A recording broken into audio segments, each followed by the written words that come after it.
जान साहब, अगर आप जन ज़ायद आपकी तरफ जन गुलाम मुस्तफा साहब ने जो बात किया उसमें कुछ ऐड करना चाहिए। अब अमेरिकी अदालत के सामने जो शवाहिद आ चुके हैं, इसके बाद भी कोई बात बाकी रह जाती है कि दुनिया को यकीन ना आए कि भारत क्या कर रहा है। देखिए डॉक्टर साहब, ये जो निकल चोपड़ा का आया है इंसिडेंट, ये पहला इंसिडेंट नहीं है। अदालत में ये लाए गए थे जी चेक रिपब्लिक से पकड़ के, और ये जो यादव नामी शख्स था जो सर्विंग डिप्टी फोर्स कमांडर था इनकी जो रिजर्व पुलिस फोर्स है जी, उसके साथ ये काम कर रहा था। और निकल चोपड़ा वाज द पर्सन जिसने वो मर्डर हायर किए थे फॉर द मर्डर गुरपंत सिंह का, और ही वाज टू पे $100,000 उन किलर्स को इसने देना था। $15,000 ये पे कर रहे थे जब एक गाड़ी में इनकी पिक्चर्स पकड़ी गई थी एविडेंस के साथ। लेकिन आप बात करती है ना कि अमेरिका ने एक्शन लेना है। देखिए, हर मुल्क अपने इंटरेस्ट की बात करता है। जो मेरे पास रिपोर्ट्स हैं या खबरें हैं उसके मुताबिक निकल चोपड़ा जो है ये अमेरिका से लिया थे। सॉरी जी जी जी नहीं, अभी एक निकल गुप्ता की मैं बात करूं जो चेक रिपब्लिक से पकड़ा गया। ठीक है ठीक है। अभी ये वो लोग हैं जो भारत का before white house oath, president Trump के ओथ से पहले निकल गुप्ता या सॉरी जी निकल गुप्ता, आपने एक एक्चुअली दो बार बोला, मुझे मैं कंफ्यूज हो रही थी। मैंने कहा निकल गुप्ता की बात कर रहे हैं। जी जी जी ये इंडिया वापस ले आया। ही वाज अरेस्टेड फ्रॉम चेक रिपब्लिक। ठीक है चेक, और इंडिया इसको ले आया भारत में। इसका मतलब है कि जो अमेरिकन एस्टेब्लिशमेंट थी या जो भी लोग इसको लीड करते थे वो देवर उन्होंने सपोर्ट किया भारत को, इसको ले आए इंडिया में। ये ले आ गए क्योंकि अपने एजेंट्स को ये ले आने की पूरी कोशिश करते हैं। आई थिंक इंटरेस्ट की गेम है जी।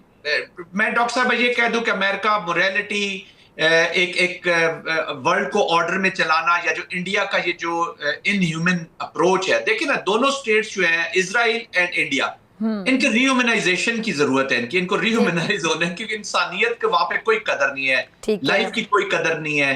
तो आई थिंक इंटरेस्ट की बात है। पाकिस्तान उस वक्त या अमेरिका या वेस्ट इनके खिलाफ एक्शन लेगा जब उनको खुद ये सूट करेगा। वो भी अमेरिकन सिटीजन जरूर है बट सिख है।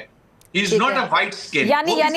यानी वो इस बात का इंतजार करे कि जब वो डायरेक्ट अमेरिकन सिटीजन को टारगेट करना शुरू करेंगे तो फिर वो उनको समझ आएगी। यस, ये तकलीफ ही तब होती है ना, वरना 90,000 फलस्तीनी मर गए, किधर है इंसानियत और कहां पे। तो ये डॉक्टर साहब मोरालिटी, ये वर्ल्ड को ऑर्डर में चलाना, रूल बेस्ड सोसाइटीज, ये थोड़ा सा एक ख्वाब सा बनता जा रहा है जी आहिस्ता आहिस्ता। अच्छा सर, अब हम बांग्लादेश के हवाले से ज़रा बात कर लेते हैं। आप दोनों सीनियर गेस्ट मेरे साथ मौजूद हैं और आप लोग बड़ा, आपका इस हवाले से काफ़ी नॉलेज भी है, तो मैं चाहती हूँ कि आपकी ऑब्जर्वेशन, आपका एनालिसिस इस हवाले से नाज़रीन के साथ शेयर किया जाए। जना ज़ायद, मैं आपकी तरफ सबसे पहले आऊँगी। अभी जो बांग्लादेश में हुकूमत अब आ रही है तो ये एंटी इंडिया वोट ज़्यादा दिखाई दे रहा है, क्योंकि अक्सर कहते हैं ना कि जी किसी से जो मोहब्बत होती है अक्सर वो किसी और से नफरत का सबूत होती है। देखिए, मैं डॉक्टर साहब, पॉलिटिक्स में कोई परमानेंट पोजीशंस नहीं होती जी। और जो तारिक रहमान साहब की भी जो पहली ट्वीट आई है, उन्होंने उसमें जो बात उन्होंने की है विद द प्रेस, वो उसमें दोनों चीजों का उन्होंने जिक्र किया। पहले तो उन्होंने कहा कि रिवाइवल ऑफ डेमोक्रेसी हुई है। इसका मतलब है वो कह रहे हैं पिछले 15 साल यहाँ पे डेमोक्रेसी, डेमोक्रेटिक वॉइसेस को बिल्कुल सप्रेस कर दिया गया था।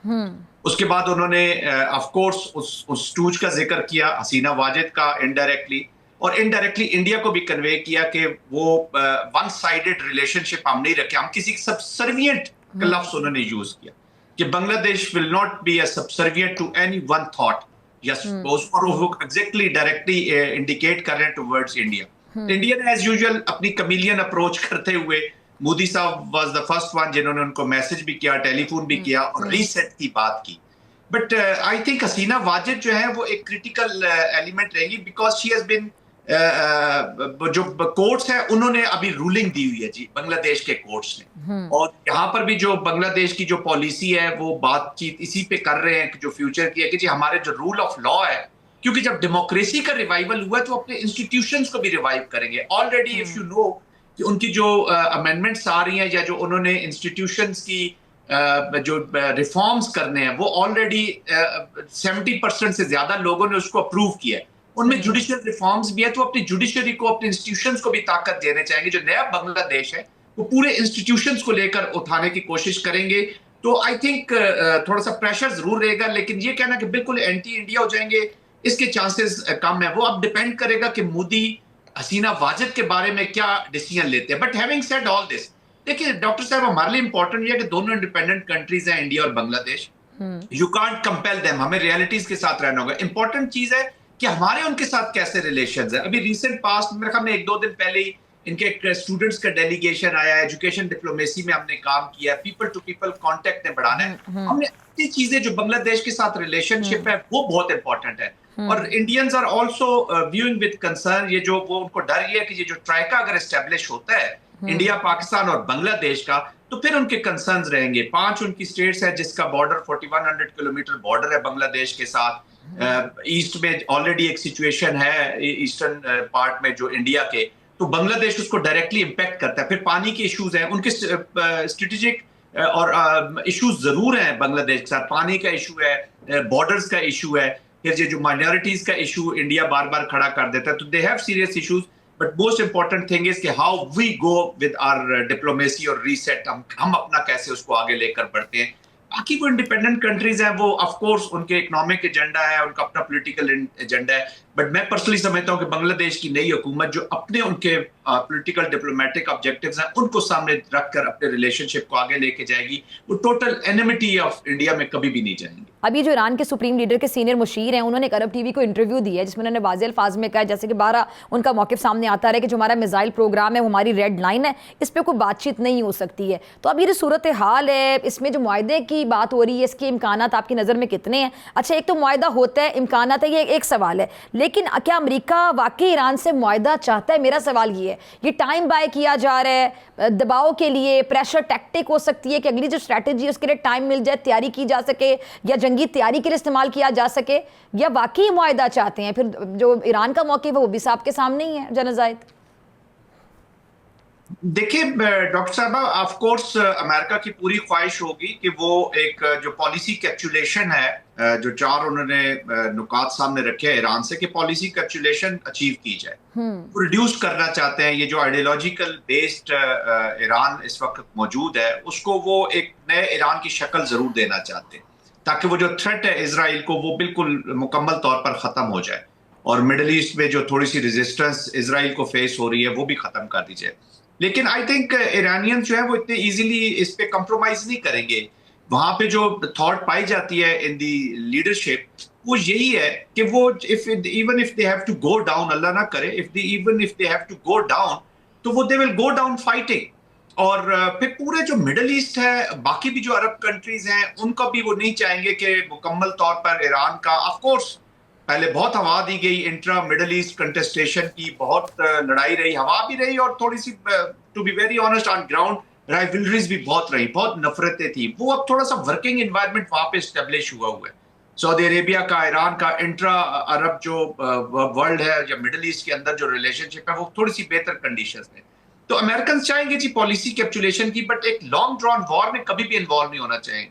आई मीन कि बूट्स ऑन ग्राउंड वगैरह, ये तो इट्स नॉट पॉसिबल, वो बहुत ही डेंजरस फिनोमिना हो जाएगा। But having said that, with Trump in office, देखिए ट्रंप ही थे जो उस डील से पहले, न्यूक्लियर डील से बाहर निकले थे, तो अब भी विन विन सिचुएशन हो सकती है। अब ये डिपेंड करता है कि जो बाकी ममालिक हैं, जो कॉमन फ्रेंड्स हैं, वो किस तरीके से कंपेल कर पाते हैं प्रेसिडेंट ऑफ यूएसए को। बट अनप्रिडिक्टेबल पर्सनैलिटी है, उनको कोई पता नहीं चलता किस चीज से नाराज हो जाए, कैसे पॉलिसी लेके जाए। Even with in American establishment वहां पे कंसर्न्स है विद द प्रेसिडेंट की जो अप्रोच है। अभी आपने जो इमिग्रेंट्स का देखा, जिस तरीके से वहां पे with in United states pressure built हो रहे थे, वो बिल्कुल उसको माने नहीं कर रहे, उसको कोई इतनी मीनिंग नहीं दे रहे उन प्रोटेस्ट को, या जो एहतजाज या चीजें हो रही हैं वहां पे। तो यहाँ पे भी हम अनसर्टन सिचुएशन है, बट मैं समझता हूँ कि अगर स्ट्राइक्स की तो फिर इसका रिस्पॉन्स जरूर आएगा। फिर वॉर तो वो शुरू करेंगे, who will and it, that will be a big question. फिर मिडल ईस्ट भी रीसेट करेगा अपनी पोजीशन को, अरब वर्ल्ड भी रीसेट करेगा अपने आप को। वो अगर अमेरिकन एप्लीकेशन होती है तो ऑलरेडी वहां पे कंसर्न्स है अपनी स्ट्रेटेजिक ऑटोनॉमी के। पाकिस्तान सऊदी अरेबिया की जो स्ट्रेटेजिक पार्टनरशिप हुई है, उस तरफ एक इशारा है कि जो वेस्ट और यूएस के साथ उनके अरेंजमेंट है, उनके लिए कंसर्न क्रिएट हो जाएगा जब ईरानियन रिस्पॉन्स जाएगा इन द मिडल ईस्ट, जहां पे अमेरिकन इंटरेस्ट पड़ा हुआ है। जनरल ज़ाहिद, ये सवाल आपसे और आपका लास्ट कमेंट भी। देखिए, इश्यूज हैं, अरब ममालिक को कंसर्न सऊदी अरेबिया को जरूर है, क्योंकि अगर अमेरिकन ईरान में आते हैं तो इजरायली इंटरेस्ट जो है वो फर्दर होगा जी। और इजरायली इंटरेस्ट फर्दरिंग का मतलब ये है कि जो ग्रेटर इजराइल का प्रोजेक्ट है दैट इज ऑन। तो फिर जॉर्डन, सऊदी अरेबिया, इनके कंसर्न जरूर है। आई थिंक वो एक बड़ा स्मार्टली यूएई और सऊदी अरेबिया का आपस में बड़ा एक जो माहौल है, थोड़ा सा तनाव है, उसको क्रिएट कर दिया हुआ है ताकि ये रिफ्ट इस अरब ममालिक में जरूर रहे। वो कंडेम तो जरूर करते थे, उनके कंसर्न जरूर होंगे, लेकिन जिस तरह जनरल मुस्तफा साहब कह रहे हैं कि अभी तक उन्होंने अपनी स्ट्रेटेजिक ऑटोनॉमी हासिल की दी है कि वो अपना रिस्पांस जनरेट कर सके, तो वो थोड़े से खामोश ही रहेंगे। इसलिए वो कोशिश कर रहे हैं कि अमेरिकन यहाँ पर अभी ना आए, आई मीन उनका हमला नहीं होना चाहिए। और टू बी वेरी ऑनेस्ट, अभी तक जो पास्ट की जो कंटेस्टेशन रही है, या एक जो चीजें इंप्रूव जरूर हुई हैं, रिलेशनशिप, इंट्रा अरब रिलेशनशिप बेहतरी की तरफ जा रहा है, बट अभी उस नहज पे नहीं पहुंचा कि कॉन्फिडेंस आ जाए अरब वर्ल्ड में अबाउट ईरान। तो वो भी एक हद तक उसकी रिडक्शन अंदर से चाहते जरूर होंगे कि एक हद तक जरूर हो जाए, लेकिन नॉट विद दिस लेवल के इजराइल को एक इम्प्यूनिटी के साथ बाकी भी एप्लीकेशन को बढ़ाने का मौका मिले। क्रिटिकल सिचुएशन है, वाई जंक्शन पे ज्यादातर कौमें खड़ी हैं। I think this Iran America जो इस वक्त का जो माहौल है या फ्यूचर की जो एप्लीकेशन है, that will decide the future of the Arab world.